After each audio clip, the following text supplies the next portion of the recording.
My name's David Ray, and I'm the Chief Instructor for the Hooked on Driving Performance Driving Program. And we're here to congratulate you on your purchase of your Roush Mustang. These cars are very well engineered and they're fast. In fact, they're probably faster than most of us as drivers. So we thought we'd take just a moment and go over the fundamentals of driving a performance car. So what do you say? Let's take a drive.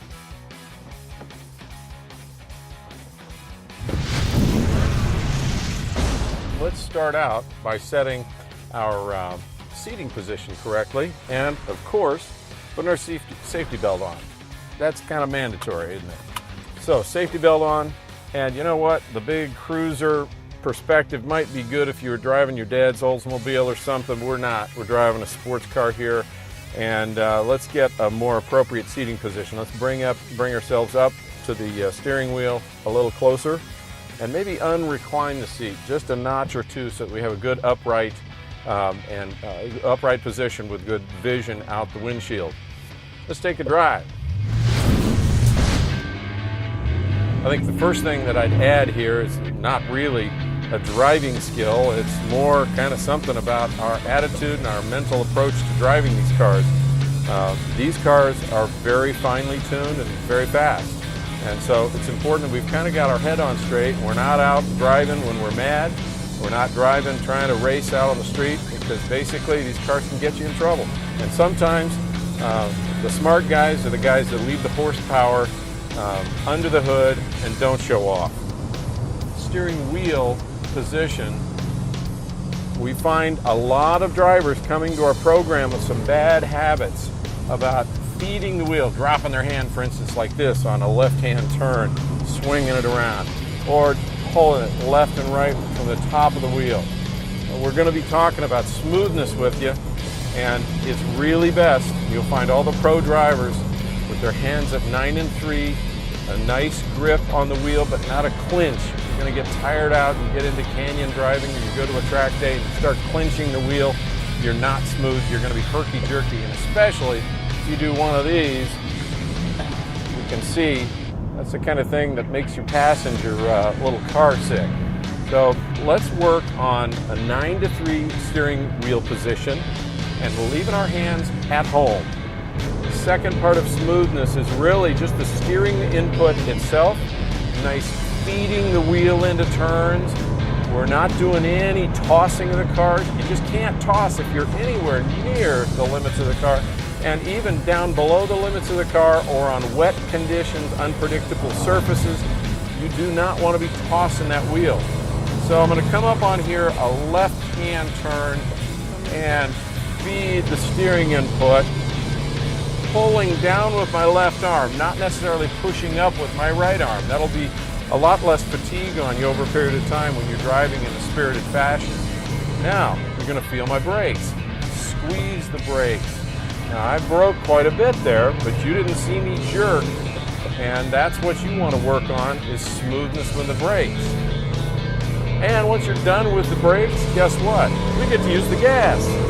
Smooth with the gas. Squeeze it. You don't want to be punching the steering input or punching the gas pedal as you come out of the turn.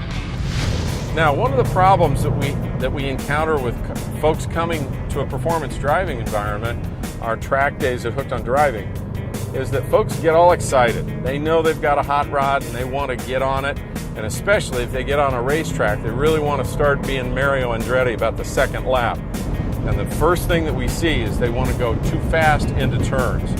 And I'm going to illustrate going too fast into turns here and going into a slow turn, but he's coming in hot, feeling like he's really fast, jerking the downshift, and he's coming way out the edge of the track, out of control, and it's just not safe. And obviously that could even translate to somebody trying to get excited about a freeway ramp and coming into a ramp too hard. The whole concept of performance driving is about in slow, out fast. You got to have control of your car all day and at all times. And so I'm going to do a loop back, and we're going to do that same turn here in a second. And we're going to do it properly by getting the proper gear, using the brakes, having control so we can do a proper turn in at the turn, and then have a little fun squeezing the throttle and letting that supercharger go to work. I guess in this case, it is a Roush charger. And here we go. We're coming up on this slow left-hander again. Okay, on the binders on the first turn, and we're going to go into the second turn, and now you can hear the tires working. We're going briskly, but now I'm going to drop the speed just a little bit, and I'm going to go nice and smooth through the turn, and you're going to love that as opposed to going in too hot and scaring yourself in the middle of the turn. You get on the throttle and come out under control, really using the car the way it was designed to be driven. Banging the gears, shredding the tires is not fast, and it wears out the hardware. So let's take it easy on the Roush charger, but let's use it. I'll show you just a nice smooth launch, allowing the rear tires to get a good bite and taking her through up to the high level of third gear. We may get fourth gear as well. Let's just do a nice smooth run and see what the Roush can do.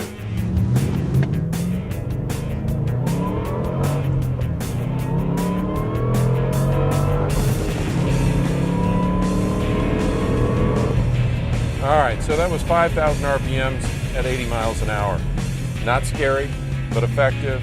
And yeah, it may not have been the world record drag run, but that's gonna save your car. Running quickly, but taking it nice and easy on the hardware. One of the most important things that we teach is proper segmenting of a turn and entering and going through a turn properly from the standpoint of what order we do what things with the car. I'll be honest with you, I apologize to the Mustang at this point here, but listen to this. It wasn't real bad. I don't want to bend the valves in the corporate car here, but that was a compression braking downshift. In other words, I just grabbed third gear as I approached the turn and slowed the car down because the car went to a higher RPM, more resistance. And that's kind of a really bad habit that we'd like to talk folks out of. What you definitely want to do, and I'm going to do a left and then a sharp left here, is, and we're going to downshift a second, brake. You can feel the nice firm brake. Now a gear, and now turn and throttle. So brake, shift, turn, and gas. That's the sequence you got to get used to. And like some of the other habits that many of us have, I'm going to really encourage you to break the habit of compression braking if you do that. We've talked with a highway patrol about common mistakes that drivers make out there on the public highways, and one of the most frequent occurrences is a driver dropping two tires off the edge of the road and then overreacting, trying to pull the car back on the onto the dry surface and losing control in the process. I'm going to show you here that it's not an emergency if you drop two tires off. Certainly you don't want to do it, but sometimes maybe there's something in the road you need to deviate around, or it's a slick surface and you underplanned the traction capabilities, or you just blew it. If you do get two tires off of the surface, you do not want to overreact to that situation. It's not a panic moment. You can relax, let your hands go soft, and just slowly bring the car back on. And obviously I've got a car with a chin spoiler on it here that I don't want to break. I'm going to illustrate that one can drop the tire and go straight and then gently bring it back on, rather than a panic and try to pull the car back onto the dry surface, the main highway surface. Oftentimes what can happen there is the front tires bite and the rear tires don't, and the car can shoot across the track. The last comment I'd like to make is one just about having respect for the speed that comes from these very quick cars. This car can be going 58 miles an hour while it's asleep. So pay attention when you do drive the car, show respect for the Roush, and in the right circumstance, go have a blast.